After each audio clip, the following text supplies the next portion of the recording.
Hi friends, welcome back to my channel. ఈరోజు మన topic ఏంటంటే సుప్రీంకోర్టు జడ్జి పదవులకు అందులో మీన్స్ బ్లైండ్ పర్సన్స్ అర్హులైనా? మరువాడ లక్ష్మి ఈమె టాలెంట్కు ఎవరైనా సలాం కొట్టాల్సిందేనా? అసలు ఎవరి మరువాడ లక్ష్మి? జడ్జి పదవులకు బ్లైండ్ పర్సన్స్కి అందులకు ఉన్న రిలేషన్ ఏంటి? ఇవన్నీ తెలుసుకోవాలి అనుకుంటే ఈ వీడియోని చివరి వరకు చూడండి.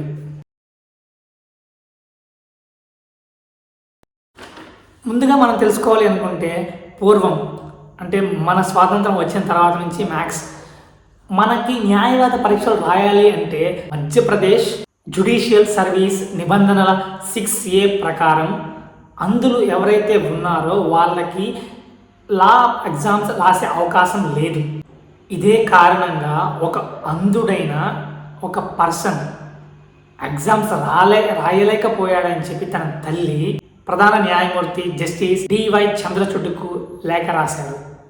ఈ లేఖను పరిగణనలోకి చంద్రచూడ్ అతను ఏం ఆలోచించాడు అంటే, ఈ లేఖలో అంటే ఎవరైతే అందులో ఈ లా ఎగ్జామ్స్ రాయకూడదు అని రాసిందో 6A ఆర్టికల్ ప్రకారం దీన్ని ఆయన ఎలా పరిగణించాలంటే ఒక వివక్షపూరితమైనటువంటి సొసైటీగా పరిగణించి ఫైనల్గా కంక్లూజన్కి ఏమొచ్చారంటే అందులోకి కూడా ఎవరైతే అర్హులు ఉన్నారో, దట్ మీన్స్ ఎవరైతే ఫర్ ఎగ్జాంపుల్ మనకి ఇప్పుడు చూసి మనం టిక్ చేస్తాం, సో దానికోసం ఎవరైతే అందులో ఉన్నారో వాళ్ళందరికీ 2016లోనే అలాంటి సదుపాయాలను అంటే బ్రెయిన్ లిపి కానీ లేకపోతే ఇలాంటి సదుపాయాలను కలిగించాలని చెప్పి 2016లోనే హైకోర్టు ప్రధాన న్యాయమూర్తి justice DY Chandrachud, justice JB Pardiwala, justice Mahadevan ఈ ఇద్దరు వీటిని ఏదైతే అందులకు అర్హులు లేదని చెప్పారో వాళ్ళని కొట్టివేస్తూ కొత్తగా వీళ్ళకు కూడా తగిన సదుపాయం కలిగించి ఇలా చేయాలని చెప్పి వీళ్ళిద్దరు కూడా కష్టపడి మీన్స్ అందులో కూడా అర్హులే, వాళ్ళు కూడా ఎగ్జామ్స్ రాయొచ్చు లా ఎగ్జామ్స్ అని. ఇప్పుడు మనకు క్లారిటీ వచ్చింది. ఏమని? అసలు లా ఎగ్జామ్స్ బిఫోర్కి ఇప్పటికి ఉన్న వేరియేషన్ క్లారిటీ వచ్చింది. ఇప్పుడు మన మరువాడ లక్ష్మి తనకి సలాం ఎందుకు చేయాలి, తను అసలు ఏం చేసింది, సలాం చేయించుకునే రేంజ్లో తను ఏం చేసింది తెలుసుకుందాం. ముందుగా మరువాడ లక్ష్మి విశాఖకు చెందిన ఒక అమ్మాయి.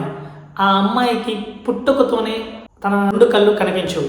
తనకి దేవుడిచ్చిన లోపంని తను ఎటువంటి అంటే కేర్ చేయకుండా తన ఫ్యూచర్లో ఏం చేయాలి అనే తపన, అంటే తను చిన్నప్పటి నుంచి పట్టుదలతో, అంటే దేవుడు ఇచ్చిన వైకల్యాన్ని మనం ఏం మార్చలేము, బట్ ఫ్యూచర్ మన చేతిలో ఉన్నది అనే ఒకే ఒక్క మైండ్ సెట్తో తను ఏం చేసిందంటే బ్రెయిన్ లిపి ఉపయోగించి తను చదవడం ఇవన్నీ చూసి తన తండ్రి ఆర్థిక స్తోమత లేకపోయినా తన ఉద్యోగరీత్యా కొలకత్తాలో ఉంటూ తన యొక్క కూతుర్ని బాగా చదివించాలి, తను మంచి పొజిషన్లో ఉంచాలి అనే మైండ్ సెట్తో తన కూతురికి అవసరమైనటువంటి నీడ్స్ సదుపాయాలన్నీ కల్పిస్తూ తన తండ్రి చాలా కష్టపడ్డాడు.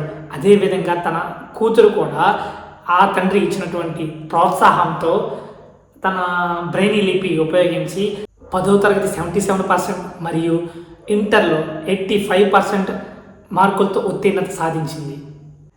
తనకి ఉన్నటువంటి ఇష్టం న్యాయవాది అంటే అవ్వాలి అనే ఇంటెన్షన్తో తను కామన్ లా అడ్మిషన్ టెస్ట్ రాసి ఉత్తమ ర్యాంక్ సాధించింది. దానికి గాను 2018 విశాఖలో దామోదరం సంజీవయ్య న్యాయ యూనివర్సిటీలో 5 ఏళ్ల LLBలో ప్రవేశం పొందారు. అంటే ఎంత కష్టపడిందో చూడండి. తనకి ఈవెన్ ఇప్పుడు మనకి అన్నీ ఉండి కూడా మనం చదువుకోవాలంటే చాలా ప్రాబ్లం ఫేస్ చేస్తాం.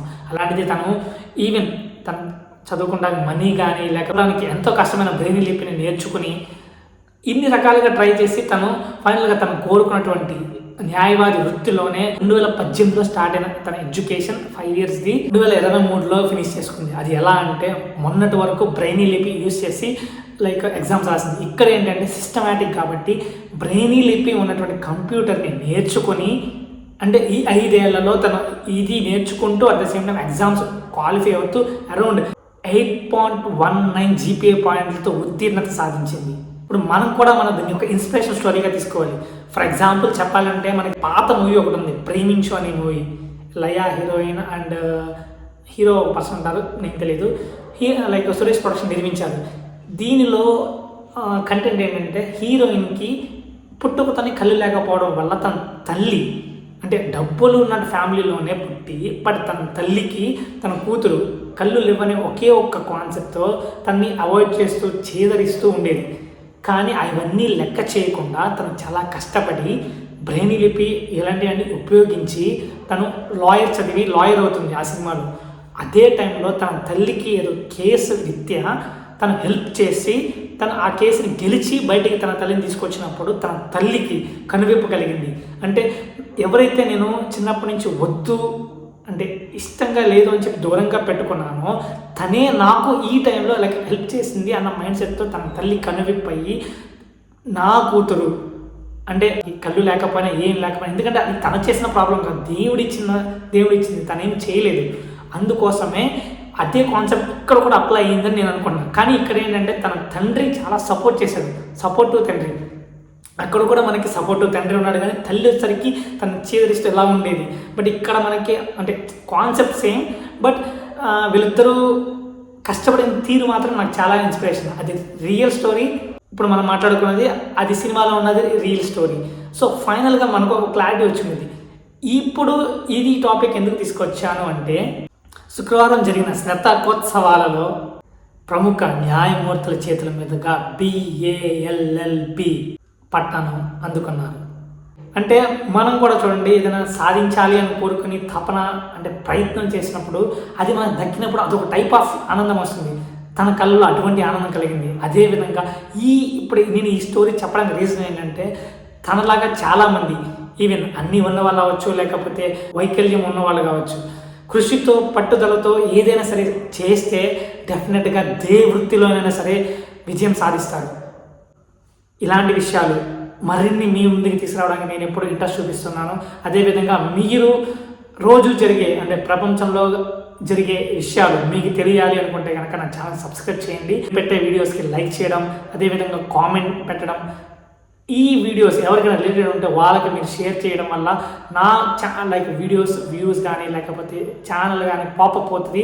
అప్పుడు నేను పెట్టే లైక్ ప్రతి వీడియో కూడా అందరికీ చేరుతుంది. అదేవిధంగా మీరు మీ యొక్క సబ్స్క్రైబ్ చేసిన తర్వాత బెల్ ఐకాన్ని ఆన్లో పెట్టుకోండి. అప్పుడు నేను పెట్టే ప్రతి వీడియో కూడా మీ వరకు చేరుతుంది. మీ వరకు అంటే మీరు చూస్తున్నారు కదా, మీ వరకు చేరుతుంది. So signing off, Kranti university.